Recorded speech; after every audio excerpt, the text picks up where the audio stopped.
او ستا د واده حال څه شی دی. زمونږ ودونه چې تیریږي زمونږ حیاګانې ختم شي، زمونږ غیرتونه ختم شي، زمونږ پښتو ختم شي.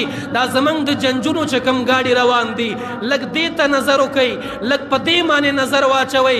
هغه ګاډی چې په هغې کې زنانه ناستئ بېدبي دې ډېره معافي، په هغې کې ښځې ناستي، د هغې پسې ټول د کلي هلکان په موټرسایکلو باندې روان دي. څوک ورنه ځان مخکې کوي، څوک ورنه ځان وروسته کوي، څوک په یوه طریقه باندې ځان ښیي، څوک په بله طریقه باندې ځان ښیي. نکاح د پیغمبر سنت دی، موږ د هندوانو په شان جوړه کړه. نکریزې به هندوانو ګډولې، زما په واده کې نکریزې ګډېږي.